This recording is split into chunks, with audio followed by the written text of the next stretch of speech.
이제는 가짜가 진짜처럼 말하고 진짜가 가짜처럼 조용해집니다. 유튜브는 AI로 만든 쇼츠를 본격적으로 지원하기 시작했습니다. 중국에서는 실제 인플루엔서가 AI로 자기 아바타를 만들어 6시간 동안 75억 원의 수익을 얻었습니다. 수백억이 왔다 갔다 하는 메타와 오픈 AI의 채용 전쟁. 회의에 먼저 들어가서 말도 안 시켰는데 업무를 제한하는 AI, 그리고 마무리는 캥거루라는 정체불명의 영상 모델. 알고 보니 미니맥스의 헤일로 2였습니다. 이 모델은 구글의 비오3보다 순위가 높았고 화질은 FHD로 지금 당장 TV에 나와도 어색하지 않죠. AI는 이제 그냥 잘 만드는 걸 넘어서 우리 일상 한가운데까지 들어와 있습니다. 회의실, 채용, 쇼핑, 그리고 지금은 여러분의 화면 속입니다. 안녕하세요, 제2의 AI 도서관입니다. 오늘도 속독으로 가시죠.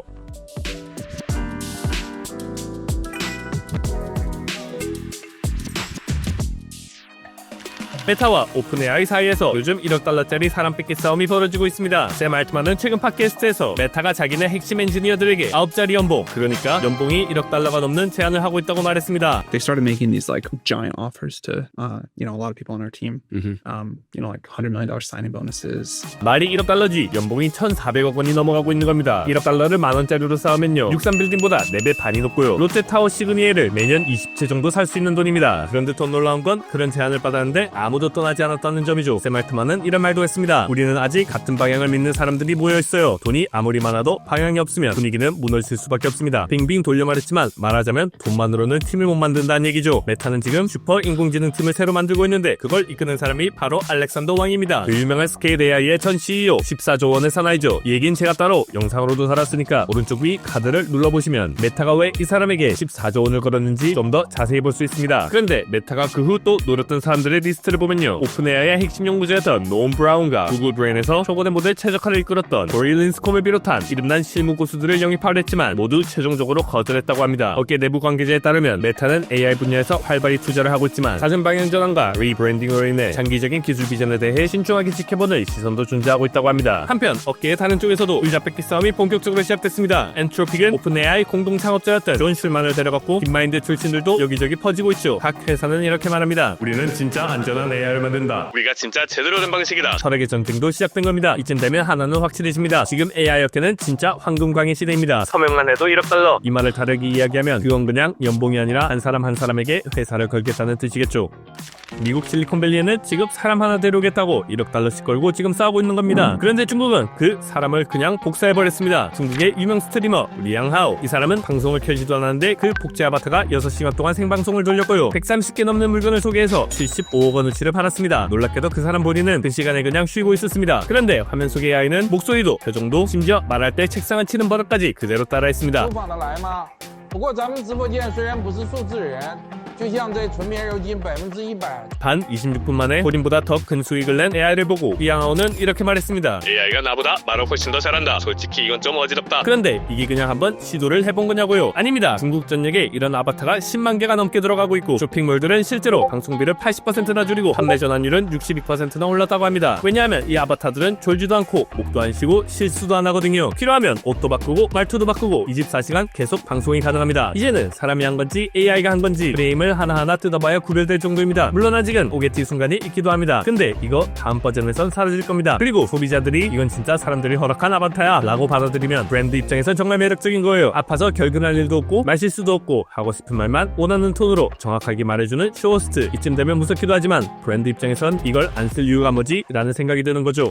영상 생성 AI 모델 중에 좀 이상할 정도로 빨리 올라오는 모델이 하나 있습니다. 들어본 적 없을 수도 있습니다. 미니맥스의 할로우2입니다. 처음엔 캥거루라는 이상한 이름으로 순위표에 올라오기 시작했습니다. 사람들은 이게 뭐지? 하고 넘겼는데 알고 보니 그게 바로 할로우2의 코드명이었습니다. AI 영상 생성 비교 모델 순위에서 2위에 올라 있습니다. 1위는 바이트댄스의 사이렌스, 3위는 구글의 비오3고요. 그리고 일로 점수는 1300점 이상입니다. 이 말은 그냥 기술력이 좋다는 게 아니라 직접 보고 이게 더 자연스럽다라고 느낀 결과가 쌓인 점수라는 거죠. 할로우2의 첫 번째 강점은 기존 출력이 FH 해상도라는 점입니다. 정상 길이는 보통 6초에서 10초 사이고요. 짧지만 인상적인 장면을 만들기에 딱입니다. 광고 컷, 시네마틱 전환, 영상 도입부 등에서 유용할 것으로 보입니다. 카메라 무빙도 꽤 부드럽습니다. 카메라 펜, 돌리줌, 공중에서 회전하는 컷까지 예전 모델들처럼 뚝뚝 끊기거나 인형처럼 움직이지 않습니다. 기술적으로는 디퓨전 방식의 트랜스포머 구조를 결합한 하이브리드 모델입니다. 이 모델은 다른 모델처럼 텍스트 투 비디오, 이미지 투 비디오 모두 지원합니다. 그런데 차별점은 다른 AI 영상 출력 모델보다 프롬프트의 작성 방식이 훨씬 더 간단합니다. 예를 들어 고양이가 올림픽 다이빙 대회에서 위에서 공중제비를 돌며 다이빙한다. 이 정도만 입력해도 한 번에 그 장면이 뽑아집니다. 감독처럼 연출도 지정할 수 있습니다. 카메라를 오른쪽으로 돌려줘, 위로 돌려줘, 이런 카메라 무빙도 그냥 문장으로 입력하면 됩니다. 물론 너무 복잡한 장면, 예를 들어 거대 개수가 도시를 파괴하고 있는 장면처럼 이런 경우는 배경이 살짝 흔들리거나 텍스처가 깨질 수 있습니다. 그렇지만 카메라 움직임은 끝까지 안정적으로 이어집니다. 이 모델을 만든 미니맥스도 주목할 만합니다. 2021년 상하이에서 설립되었고 알리바바와 탄센트가 투자한 유니콘 기업입니다. 지금은 기업 가치가 30억 달러를 넘고 홍콩에서 상장도 준비 중이라고 합니다. 미니맥스는 영상뿐만 아니라 음성, 멀티모달, 이미지 생성 모델까지 할로우 시리즈 전체를 빠르게 확장하고 있고 앱스토어나 구글 플레이 평점도 4.8에서 4.9. 그리고 이 시장의 다음 전쟁터는 장편 영상 생성입니다. 바이트댄스가 1위를 지키고 있지만 이번 할로우 2의 급상승만 봐도 순위는 언제든지 바뀔 수 있다는 걸 충분히 보여준 셈이죠.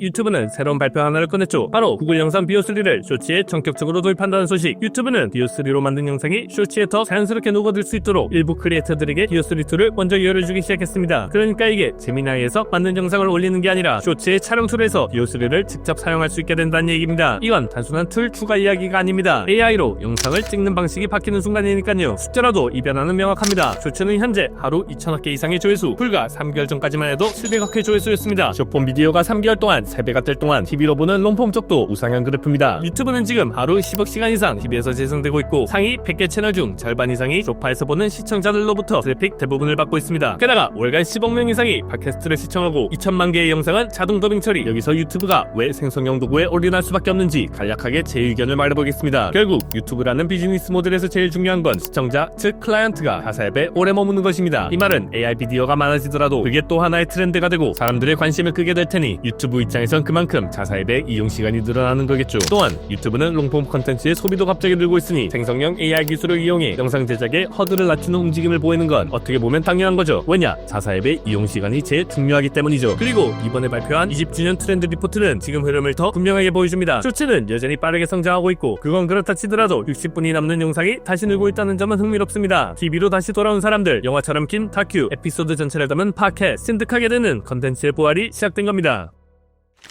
회의를 하다 보면 늘 나오는 이야기가 있습니다. 이거 누가 정리해서 나중에 공유 좀 해줘요. 아 맞다, 이거 일감으로 등록해야겠다. 근데 이제는 아직 누가 시키지도 않았는데 그걸 먼저 해버리는 AI가 있습니다. 오늘의 마지막 이야기, 프로젝터입니다. 프로젝터 개발팀은 이걸 세상에서 가장 먼저 움직이는 AI 팀원이라고 부릅니다. 실제로 이 친구는 누가 명령하지 않아도 줌이나 밋 같은 회의에 스스로 들어오고 회의 중 누가 무슨 말을 하든 실시간으로 받아 적습니다. 누가 이건 해야 할 일로 리스트업 해주세요 라고 말하는 순간 프로젝터는 이미 할 일을 정리해서 등록해놓고 누가 맡을지까지 배정을 한 다음 그 요약을 채팅창에 올려버립니다. 이건 단순히 기록하는 AI가 아니라 말을 기다리지 않고 먼저 움직이는 AI입니다. 회의가 끝나도 대화는 이어집니다. 이전 회의의 맥락을 전부 저장하고 있기 때문에 몇 주가 지난 뒤 그때 우리 업체 정했었지? 라고 물으면 그 결정 이유까지 포함해 정확하게 대답해줍니다. 프로젝터는 아직 베타 단계라서 지금 바로 쓰려면 대기 명단에 등록을 해야 합니다. 그런데도 이미 마케팅은 굉장히 공격적으로 하고 있습니다. 실제로 회의에 참석해 같이 일하는 AI 팀원입니다. 물론 아직 완벽하진 않습니다. 하지만 중요한 건 AI가 이제는 불러오는 도구가 아니라 알아서 움직이는 동일처럼 바뀌고 있다는 점입니다.